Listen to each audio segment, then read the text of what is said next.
स्वागत है सभी का D triple S B previous year question series में।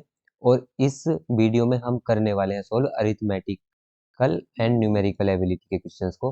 इसके पहले हम इस पेपर के जनरल अवेयरनेस और हिंदी को सोल्व कर चुके हैं, वो वीडियो भी आपको चैनल पर मिल जाएगी। चलिए पहले क्वेश्चन पे चलते हैं। क्वेश्चन पहला है, ये सिंप्लीफिकेशन का क्वेश्चन है, सरलीकरण का। ये दिया हुआ है, इसमें के की वैल्यू फाइंड करनी है। ये समीकरण है, के का मान ज्ञात करो। देखो तो ये भिन्न है हमारी। भिन्न को सोल्व करने के लिए हमें क्या करना होता है, इनका पहले एलसीएम लेना होता है, लेस है। तो एलसीएम लेने के लिए देखो टुकड़े कर लूंगा मैं, या एलसीएम ले सकता हूँ, ऐसे भी ले सकता हूँ मैं। तो चलिए इसका एलसीएम जो आएगा हमारा 120 आएगा। फिर 2 से भाग देना होगा 120 को, तो 60 बचेगा। प्लस 4 से भाग दूंगा, 4 तिया 12, 30 बचेगा। 6 से 6 दूनी 12, 20। और 8 से भाग दूंगा तो 15 बार जाएगा, 15 अट्ठे 120। और 10 से भाग दूंगा तो 12 बार जाएगा। इजिकल टू के बटे 120। देखो 120 और 120 दोनों जो हर हैं वो तो समान है, तो ये कट कट जाएंगे आपस में। तो के की वैल्यू कितनी आई, के की वैल्यू जो इसके बराबर है वही आई। अब इनमें ऑप्शन देखें, 27, 18, 9 थे ऑप्शन, और एक 137 है, तो इनका योग कितना होगा। ये तो होगा नहीं, 27, 18 और 9, 137 ही होगा, या फिर जोड़ भी लेंगे। 15 और 12 27, और ये हो गया 90 और 110, 110 और 27 137। तो ऑप्शन नंबर ए ठीक होगा। चलिए नेक्स्ट क्वेश्चन पे चलते हैं।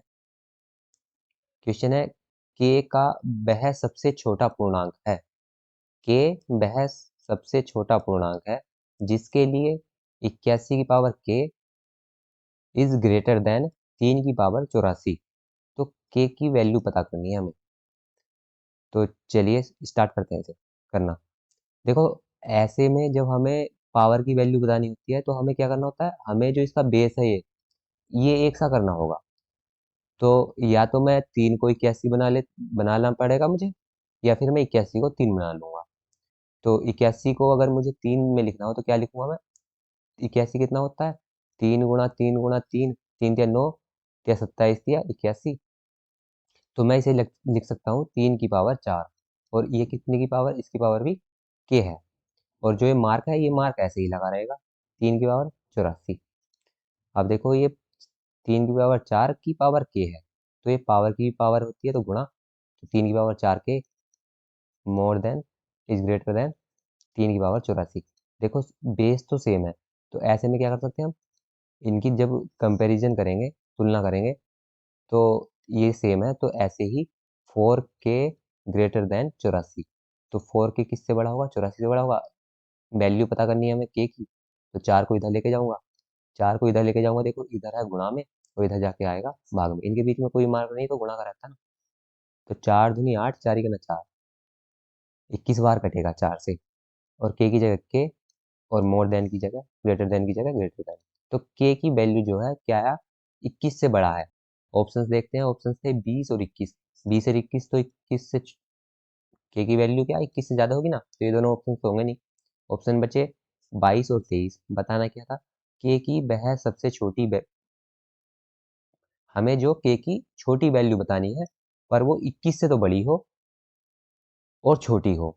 तो 21 से बड़ी 22 और 23 बचे, और छोटा कौन सा है इनमें, 22 है ना, तो ऑप्शन नंबर बी ठीक हो जाएगा। चलिए नेक्स्ट क्वेश्चन पे चलते हैं। नेक्स्ट है, marked marked price of an article is Rs 2000 and it's selling price is 1500। What is the discount. एक वस्तु का अंकित मूल्य 2000 दिया है और विक्रय मूल्य 1500 रुपये है। छूट क्या है, और छूट हमें प्रतिशत में बतानी है। तो प्रतिशत तो हम तब बताएंगे जब हमें छूट पता होगा।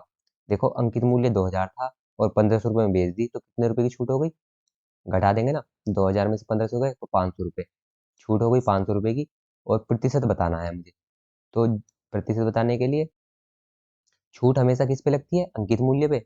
तो 500 2000 का कितने परसेंट है ये बताना है बस हमें।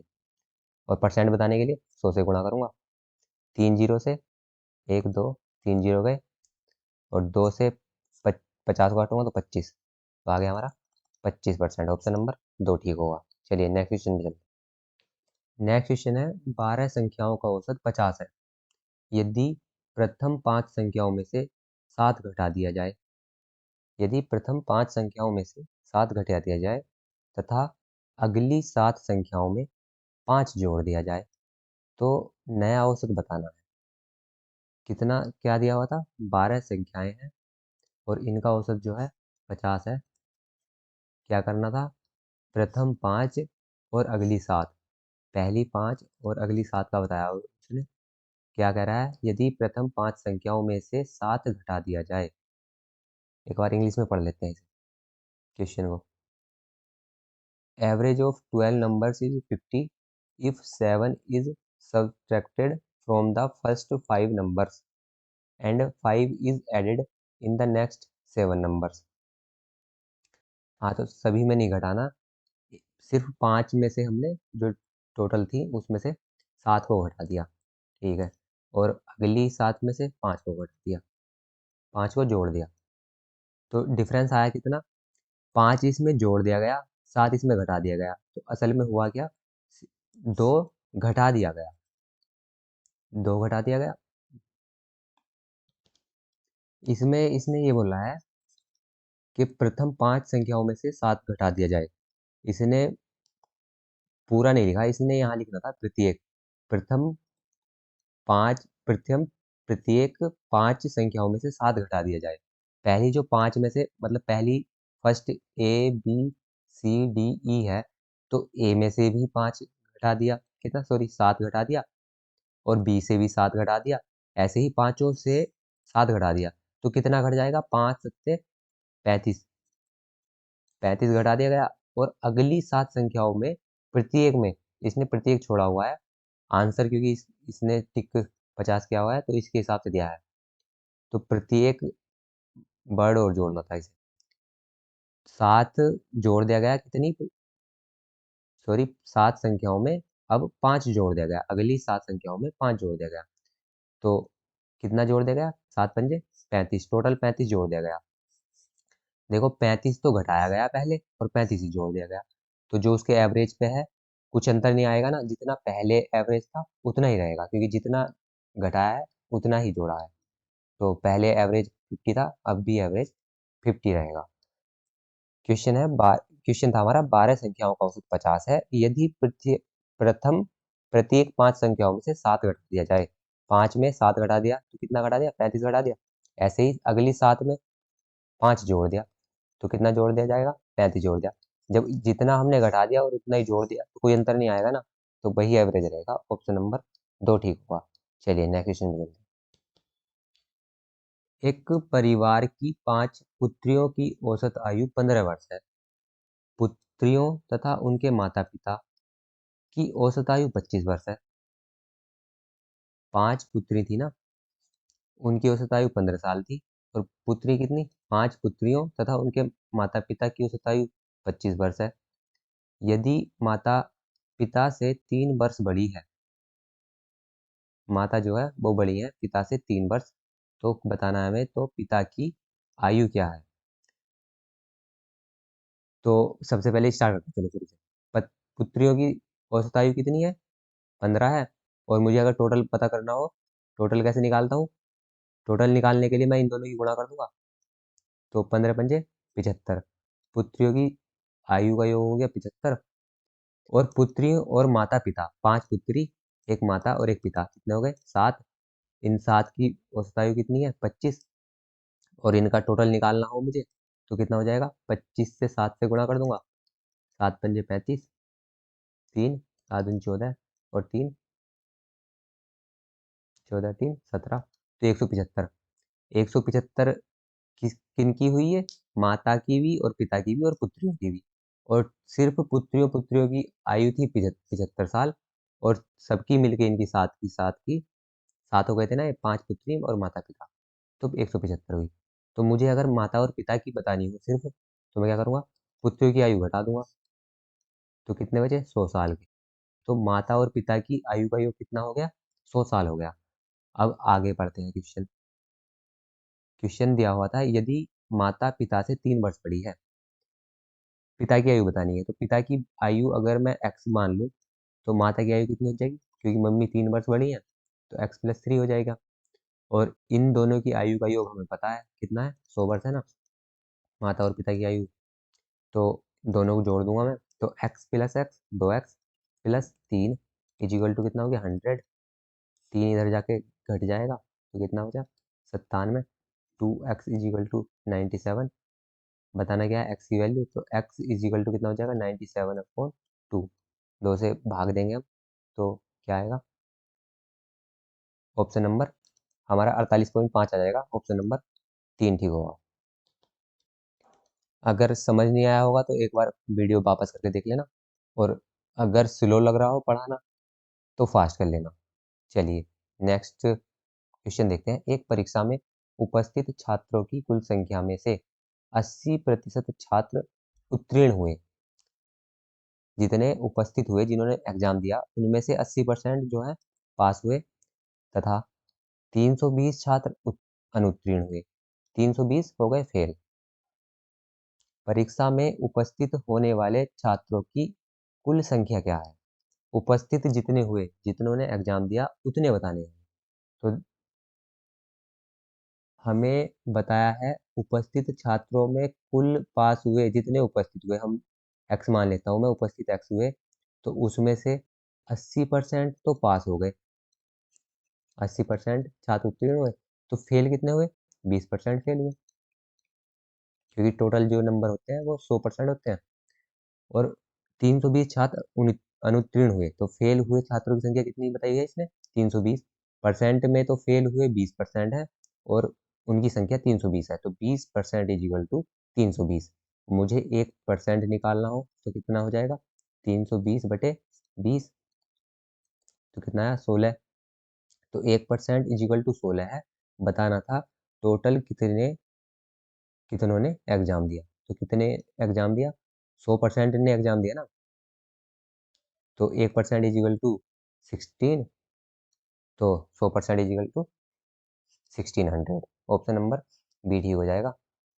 समझ नहीं आया तो वापस करके देख लेना वीडियो को। चलिए नेक्स्ट पे चलते हैं। नेक्स्ट है परसेंट का क्वेश्चन है। यदि p का 30% प्लस 60 का 20% इज इक्वल टू 180 का 40% है, तो p का मान ज्ञात करना है। इजी क्वेश्चन है। p का मतलब गुणा 30, और परसेंट का मतलब, परसेंट का अगर मैं मार्क हटाता हूँ तो बटे में 100 लिखता हूँ ना, प्लस 60 का 20%, 20/100 इजिकल टू कितना है? 180 का 40%। तो 2 जीरो से गए 2 जीरो, ऐसे ही 2 जीरो से 2 जीरो कट गए। इसे हम ऐसे नहीं करेंगे, देखो इजी करने के लिए हम क्या करेंगे? हम बटे बटे के 100, क्योंकि कॉमन है ना तीनों में, तीनों में देखो 100 है ये, तो मैं क्या करूँगा? ये कॉमन आएगा, ये कैंसिल हो जाएगा, 100 100 एक एक दूसरे से सारे कट जाएंगे। बचा कितना? 30p प्लस ये हुआ 1200 इजिकल टू 18 दूनी छठी 18 चौक 72। अब 30p, ये 1200 जो है इधर प्लस में, इधर जाके माइनस में, 7200 में से 1200 गया, तो हमारा बचा 6000। 30p is equal to 6000। बताना कितना हमने? p का वैल्यू बतानी है। 0 से 0 गया, 3 दूनी 6, कितना आया? 200 आया। ऑप्शन नंबर बी ठीक होगा। चलिए नेक्स्ट क्वेश्चन पे चलते हैं। नेक्स्ट क्वेश्चन है, ताजे फल में भार के अनुसार 90% पानी है। चलिए, जो ताजे फल हैं उसमें 90% पानी है, और जो बचा हुआ फल है एक्चुअल, वो 10% है। इसका मतलब ये हुआ ना, 90% पानी है, तो एक्चुअल जो फल है वो 10% है। आगे, जबकि सूखे फल में भार के अनुसार 20% पानी है। जो वो फल था उसे सुखा दिया गया, तो उसमें अब पानी की मात्रा जो पहले 90% थी, अब 20% रह गई। तो जो खाने योग्य भाग जो था एक्चुअल, वो कितना बचा? वो 80% बचा। अब पहले कितना था? वो 10% था। अब आगे देखते हैं। यदि x किलोग्राम ताजे फलों से 16 किलोग्राम सूखे फल मिलते हैं, तो x की वैल्यू बतानी है। ये बताना है कि x किलोग्राम हमने ताजे फल लिए और उन्हें सुखा दिया गया। सुखाने के बाद 16 किलोग्राम हमें सूखे फल मिले, 16 केजी। तो ये कितने किलोग्राम ताजे फल थे? देखो ये क्वेश्चन बहुत ही ईजी है, इसमें सिर्फ एक चीज समझनी होगी। देखो जो पानी था ताजे फलों में और जो सूखे हुए फलों में था, वो तो अलग अलग है, पर जो एक्चुअल भाग था खाने योग्य फलों में, वो तो सेम ही रहेगा। वो ना तो सुखा लो, हम कितना ही फलों को सुखा ले, वो जितना पहले था ग्राम में, वो उतने का उतना ही रहेगा। ये जो पहले ताजे फलों में खाने योग्य भाग था 10% और अब खाने योग्य भाग जो है 80%, वो जो किलोग्राम में सेम ही होगा ना। तो ये अगर हमारे समझ में आ गया तो इसका आंसर भी आ गया। बस यही याद रखना है कि जो ताजे फल हो चाहे सूखने के बाद हो, उनमें जो एक्चुअल भाग होता है फलों का, वो सेम होता है, उनकी मात्रा। चलिए, हमें क्या बताया गया है? सूखे फलों की मात्रा 100 किलोग्राम, 16 केजी है। तो सूखे फल में पानी कितना है? पानी है 20%। तो एक्चुअल फल कितना है? एक्चुअल फल है 80%। है 80% है। और टोटल सूखे फल कितने थे? 16 किलोग्राम। टोटल सूखे फल हैं 16 केजी। तो अगर मुझे इसमें से बताना हो कि 20% तो पानी है, तो एक्चुअल फल कितना है, तो 16 किलोग्राम का 80% हो जाएगा ना। और जो 80% आएगा, यही वो रहेगा जो ये 10% था, क्योंकि ये चेंज नहीं हुआ। चलो, तो इसका मुझे 80% निकालना होगा, बस इतना ही आंसर आ जाएगा 16 किलोग्राम का, अगर 80% निकाल दूं मैं। 20 सेकंड। तो ये 0 से 0 काट देता हूँ, और 16 × 8 = 128/10 इतने किलोग्राम आ गया। या इसे मैं लिख दूंगा 12.8 किलोग्राम। ये क्या आया? ये आया हमारा सूखे फलों में सूखे फलों में पानी से अलग जो बचे हुए फल हैं। तो वो कितने थे? पानी 20% था, तो फल जो है एक्चुअल वो 80% होगा। तो वो कितना आ गया? 128 केजी आ गया। 128 केजी जो है उनमें फल हैं। अब ऐसे ही हमें बताना है कि ताजे फलों में की कुल संख्या कितनी है। तो देखो, ताजे फल में जो हमारे एक्चुअल फल थे वो कितने हैं? 10%। और जो कि किसके बराबर होंगे? एक 12.8 किलोग्राम के। क्यों होंगे? क्योंकि जो फल का सिर्फ सुखाने से पानी चेंज होता है, ये चेंज नहीं होता है जो इसका एक्चुअल मटेरियल होता है। तो 10% इजिकल टू कितना हो गया? 12.8%, ओ सॉरी, केजी। बताना क्या था? ये टोटल फल कितने हैं। तो 10%, ये टोटल फल कितने होंगे? 100% होंगे ना। तो कितना हो जाएगा? 100%, 10% इजिकल टू 12.8। तो 100% हो जाएगा 128 केजी। ऑप्शन नंबर ए ठीक होगा। अगर ये समझ में नहीं आया, एक बार फिर से देख लेना। चलो, एक बार मैं बता देता हूँ जल्दी से। हमने क्या किया? देखो, ताजे फलों में पानी का परसेंट बताया था इसने कि 90% ताजे फलों में पानी है, और सूखे फल में 10% पानी है। पर देखो, कितना ही सुखा ले हम, सिर्फ पानी की मात्रा चेंज होती है। किसकी मात्रा चेंज नहीं होती है? जो एक्चुअल उसका एक्चुअल फल होता है।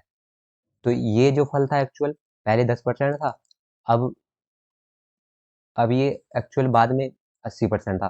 पर इसकी जो मात्रा होगी ये सेम होगी। तो हमने बाद वाले की इसने बताया था 16 केजी है ये सूखा हुआ। तो सूखा हुआ टोटल 16 केजी है। तो मैं एक्चुअल निकालूं तो 80 केजी है उसमें, वो सॉरी 80% है। तो 16 केजी का 80% निकला 12.8 केजी। तो 12.8 केजी जो है ये दोनों सेम होंगे ना, एक्चुअल फल, क्योंकि ये चेंज नहीं होता है कितना भी सुखा लें हम। तो ये पहले कितना था? 10% था, तो 10% इजिकल टू 12.8 केजी आ गया। टोटल बता रहे थे ताजे फल कितने हैं, तो टोटल कितने होंगे?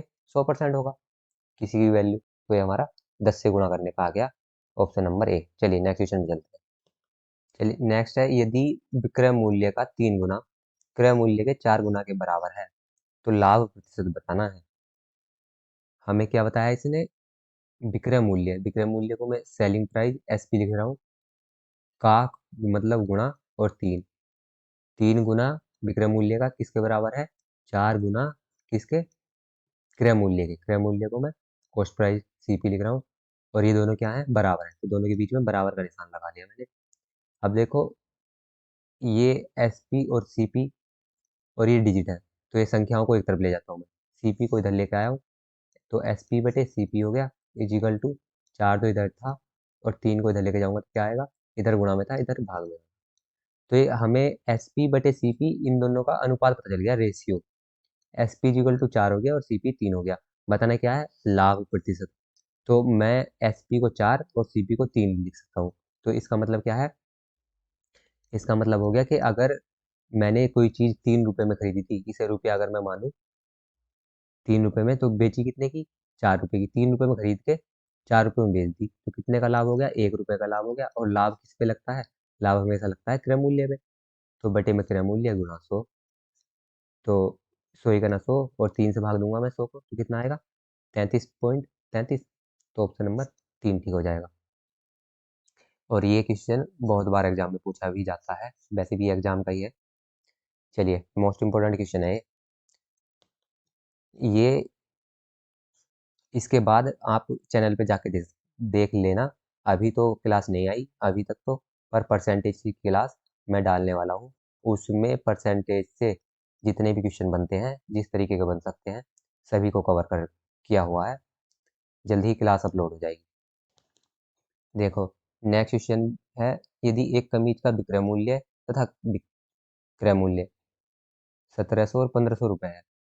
क्रय मूल्य कितने रुपए में खरीदा उसने? 1500 रुपये में खरीदा और कितने में बेच दिया? 1700 रुपये में बेच दिया। तो लाभ बताना है। तो लाभ कितना हो गया? 200 रुपये का। और किस पे लगता है लाभ? हमेशा क्रय मूल्य पे। तो क्रय मूल्य था 1500 गुणा 100, परसेंटेज निकालना है तो 100 से गुणा कर दूंगा। 2 जीरो से 2 जीरो कट गए। 15 से भाग दूंगा 200 को, तो 15 का ना 15, बचा कितना? 5 जीरो। 15 या 45, बचा कितना? 4 40। 15 या फिर नहीं, कितना बचा था? 15 था 45, 5 बचा और फिर 15 था 45, तो 13.33 आ गया। ऑप्शन नंबर हमारा बी ठीक होगा। चलिए नेक्स्ट पे चलते हैं। रोहन ने 50 दर्जन कलम 92 रुपये प्रति दर्जन से दर से खरीदे और उसने 15 दर्जन को 20% लाभ पर तथा शेष 35 दर्जन को 30% लाभ पर बेच दिया। उसका लाभ प्रतिशत बताना है कितना है। देखो, 50 दर्जन कलम खरीदे उसने 92 रुपये का एक दर्जन, और उसमें से 15 दर्जन और 35 दर्जन। 15 दर्जन को तो बेचा उसने 20% लाभ पर और 35 दर्जन को बेचा 30% लाभ पर। बताना है टोटल लाभ उसे कितना हुआ। तो जिसने भी अगर काफ़ी बार ये क्वेश्चन कर रखे होंगे, तो उसे तो देखते साथ ही पता चल गया होगा कि उसे परसेंटेज लाभ देखो, 15 दर्जन पे 20% हुआ और 35 पे 30% हुआ। तो टोटल जो लाभ हुआ होगा उसे, क्योंकि 15 पे 20% हुआ था और 30 पे 35 पे 30% हुआ था, तो उसे सिर्फ 30 से थोड़ा बहुत कम हुआ होगा। जो ऑप्शन दिया हुआ है 20 तो नहीं होगा कभी भी, क्योंकि 20 से ज़्यादा तो 30% तो 35 भी हुआ था, और 30 भी नहीं होगा क्योंकि 30% से कम भी हुआ है उसे 15 दर्जन पे। तो ये दोनों ऑप्शन वैसे ही कट जाते थे। और 25 दर्जन कब हुआ होता? जब उसे बराबर बराबर दर्जन उसने 20 और 30 पे बेचे होते, तो ये भी नहीं था। चलो, पर इसे करेंगे कैसे? हम करते हैं। इसे करने के लिए इसने बताया है 15 दर्जन पर 20% लाभ हुआ, तो एक दर्जन का मूल्य है 92 रुपये, 15 दर्जन पर हुआ 20% लाभ बटे 100। ये हमारा लाभ निकल जाएगा ना। 15 दर्जन पर कितना लाभ हुआ, ऐसे ही 35 दर्जन पे निकालना हो मुझे, 92 रुपये गुणा 35 गुणा 30/100। ये 35 दर्जन पे कितना लाभ हुआ ये आ जाएगा, ये 15 दर्जन पे कितना लाभ हुआ ये आ जाएगा। देखो, इसमें वैसे जो इसने रुपए दिया हुआ है, इससे हमारा कोई मतलब बन ही नहीं रहा। इसने सिर्फ कैलकुलेशन लंबा करने के लिए ये 92 रुपये दिया हुआ है। अगर मैं इसे 92 ना लिख के सिर्फ ये मान लूँ कि 100 रुपये के खरीदे थे उसने एक दर्जन कलम, तब भी आंसर वही आएगा। तो 100 से 100 कैंसिल होगा, 100 से 100 कैंसिल होगा, कितना हुआ 15 दूनी 3, तो उसे 15 दर्जन पे 300 रुपये लाभ हुआ, और 35 दिया 105, 35 दर्जन पे उसे लाभ हुआ 1050 रुपये का। तो उसे टोटल 50 दर्जन पे कितना लाभ हो जाएगा, 1350 रुपये का। और उसने हमने कितना लिया है कि 100 रुपये में एक दर्जन कलम खरीदे थे, तो 50 दर्जन कितने पे खरीदे थे, 5000 5000 रुपये में। तो 3500 का लाभ हुआ और 1350 रुपये का लाभ हुआ 5000 पे, कितना परसेंट होगा ये बताना था। 2 जीरो से 2 जीरो कटा, ये 3 जीरो से 3 जीरो, 5 दूनी 10 और 5 सत्ते 35, 27% आ गया। ऐसे क्वेश्चन में जब हम इसे पढ़ेंगे पूरा चैप्टर को, तब और अच्छे से समझा दूंगा। देखो ऐसे क्वेश्चन में ये जो रुपए होता है, इसका हमारा कोई लेना देना नहीं है। अगर ये कुछ भी खरीदे हो इसने कितने रुपए में ही, आंसर परसेंटेज में बताना हो तो वही आएगा।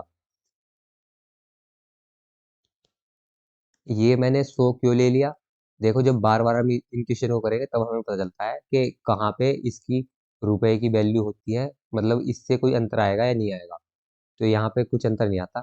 बाकी अगर मैं बयान में लिख के भी करता तो बयान में गुणा 15 गुणा 20 करता, सिर्फ कैलकुलेशन, क्योंकि ये 100 से 100 नहीं कटता तो थोड़ी कैलकुलेशन लंबी हो जाती, बाकी और कुछ अंतर नहीं होता।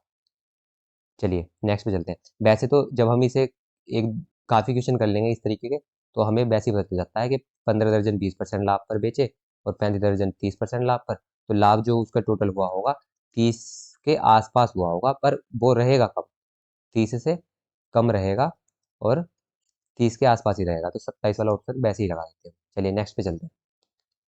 क्वेश्चन है ए अनुपात बी दिया हुआ है 2:3, हमें बताना है ए और ए प्लस बी की वैल्यू का। देखो तो जो इसके बराबर में है हम उसे वही मान लेंगे। ए की वैल्यू 2 है और बी की 3 है, तो हमें बताना है ए की 2 है और ए 2 है और प्लस बी कितना है 3 है, तो कितना हो गया 2/5 हो गया, 2/2 3 5, तो ऑप्शन नंबर ए ठीक हो गया। चलिए नेक्स्ट चलते हैं। क्वेश्चन है 3 धावकों की गति का अनुपात 3:4:2 है। समान दूरी तय करने में 3 धावकों द्वारा लिए गए समय का क्रमशः अनुपात बताना है। हमें उसने उनकी गति या चाल कह सकते हैं, इनका अनुपात दिया है, उनके समय का अनुपात बताना है। सबसे पहले तो हम गति का फॉर्मूला देखते हैं, गति इज इक्वल टू क्या होता है।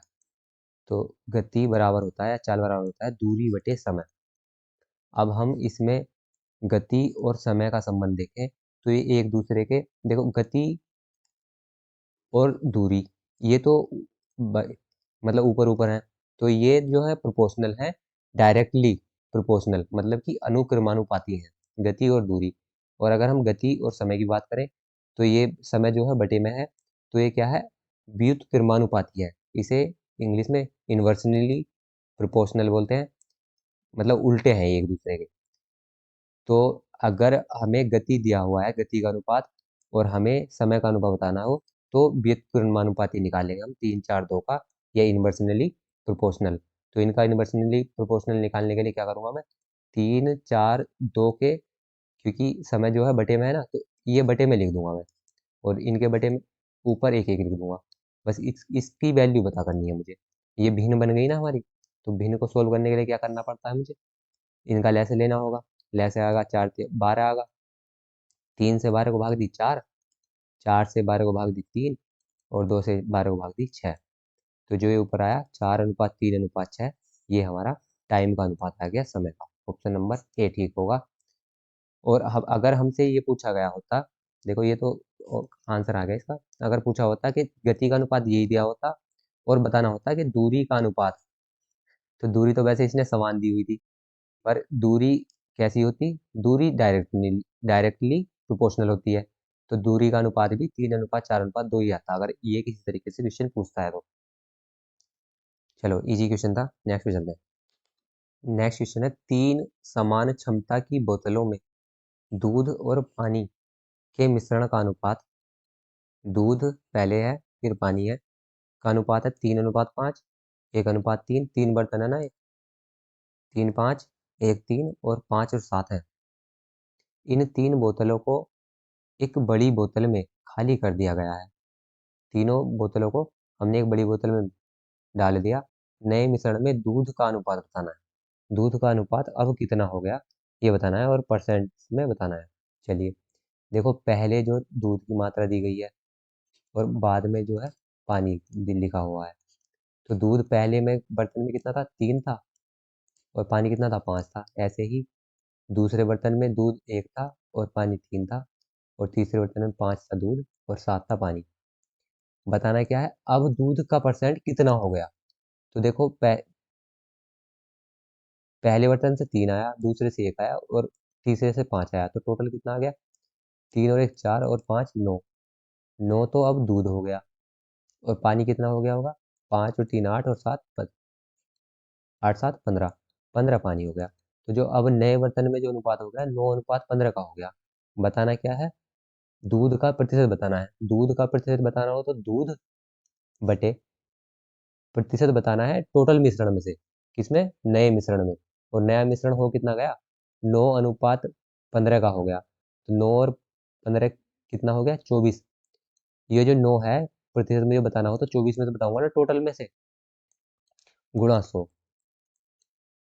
अब बस यही सोल्व करना है मुझे। 3 तिया 9, 3 अट्ठे 24, तो हो गया 8 से भाग दूंगा 300 को। 8 2 16, 8 तिया 24। तो जो भी 3 वाला ऑप्शन है बस यहीं तक एक ही ऑप्शन है 3 वाला, और ये ऑप्शन भी ऑप्शन नंबर 4 ठीक हो जाएगा। कैसे किया एक बार फिर से देख लेना बैक करके। एक राशि साधारण ब्याज पर 10% की वार्षिक दर से, साधारण ब्याज का क्वेश्चन है और 10% दर दी हुई है। 5 वर्ष, 5 साल की बात चली है, और 5 वर्षों में 15,000 रुपये हो जाती है। बताना क्या है, 5 वर्षों का कुल कितना ब्याज है। 5 वर्षों में ब्याज जो हुआ वो कितना हुआ ये बताना है। देखो, 1 साल की कितनी है, 10%, और 5 साल में कितना हो जाएगा, 50% ब्याज दिया उसने, और टोटल कितना है, 1500, 15,000 रुपये। तो ये 15,000 रुपये क्या है, ब्याज के साथ है ना, तो ब्याज के सहित है 15,000 रुपये, और उसमें ब्याज कितना जुड़ा हुआ है, 50%। तो मतलब जो एक्चुअल वैल्यू कितनी होती है, तो मतलब कोई भी धनराशि हुई वो 100% होती है ना, और 50% ब्याज हो गया। तो 100% पहले था और 50% हुआ, तो 150% कितना हो गया वो, 15,000 के। तो 150 से 150 गया, तो 1% कितना आ गया, 100 के बराबर आ गया। 1% है 100 के बराबर। बताना क्या था, 5 वर्षों में ब्याज कितना हुआ। तो ब्याज 5 वर्षों में कितना हुआ, 50%। 1% इज इक्वल टू 100, तो 50% इज इक्वल टू 50 से गुणा कर दूंगा, 5,000 आया। देखो ये जो है परसेंटेज की क्लास में बहुत इजी से बता दूंगा कि परसेंट के क्वेश्चन कैसे किए जाते हैं। और परसेंटेज के क्वेश्चन अगर हमारा 50 नंबर का मैथ आ रहा है तो उसमें आराम से 7 से 8 क्वेश्चन परसेंटेज पे ही आते हैं। चलो नेक्स्ट क्वेश्चन में चलते हैं। क्वेश्चन है, 1,000 रुपये की राशि पर 20% प्रति वर्ष की दर से 2 वर्षों का चक्रवृद्धि ब्याज बताना है। देखो, चक्र पहले तो हमने इसके ऊपर साधारण ब्याज का क्वेश्चन था, अब है चक्रवृद्धि ब्याज का, सीआई का। कितने परसेंट की बात चल रही है, 20% की बात है, और कितने वर्षों में, 2 वर्षों में। देखो, साधारण ब्याज तो हर साल 20% ही लगता, पर ये क्योंकि चक्रवृद्धि ब्याज है, पहले साल तो 20% लगा, और दूसरे साल कितना लगता है। देखो, साधारण ब्याज होता तो क्या होता है, 20% प्लस 20% 40% होता 2 साल में। ये हमने एक क्लास में पहले बताया था मैंने कि चक्रवृद्धि ब्याज का कैसे कैसे होता है। देखो, पहले साल तो 20% ही लगेगा चक्रवृद्धि ब्याज, और दूसरे साल कितना लगेगा, दूसरे साल लगेगा हमारा, ये ऐसे निकालते हैं ना, 20 प्लस 20 गुणा 20/100। 2 जीरो से 2 जीरो गया, तो 2 साल में कितना हो जाएगा, 20 और 20 40, और 2 दूनी 4 44। 2 साल में कितना हो जाएगा हमारा, 44% हो जाएगा। तो 2 साल का चक्रवृद्धि ब्याज कितना हो जाएगा, 44%। बताना क्या है, चक्रवृद्धि ब्याज क्या होगा, रुपए में बताना है। तो दिया हुआ क्या था, धनराशि जो थी वो 10,000 रुपये थी। तो कोई भी राशि कितने परसेंट होती है, 100% होती है, और 100% वो कितनी थी, एक के आगे 4 जीरो, तो 1% का वैल्यू बताऊंगा तो 2 जीरो से 2 जीरो कट गए। 1% कितना आ गया? 100 के बराबर। तो 44%, चक्रवृद्धि ब्याज कितना आया हमारा? 44% आया ना। तो 44% निकालना तो कितना, कैसे आ जाएगा? 44 गुणा 1% की वैल्यू कितनी है? 100। 44 गुणा 100 से करूंगा तो 4400। तो ऑप्शन नंबर बी ठीक हो जाएगा। चलिए, ये हमने 20 क्वेश्चन हो गए हमारे मैथ के। अगर इस क्लास से कुछ सीखने को मिला तो एक थम्स अप दे देना। आपके साथ का कोई DSSB की तैयारी कर रहा हो तो उसके साथ शेयर कर देना। चलो, और ये कंटिन्यू क्लासेस आती रहेंगी, हमारे साथ जुड़ सकते हैं। सब्सक्राइब करें चैनल को। जय हिंद, जय भारत।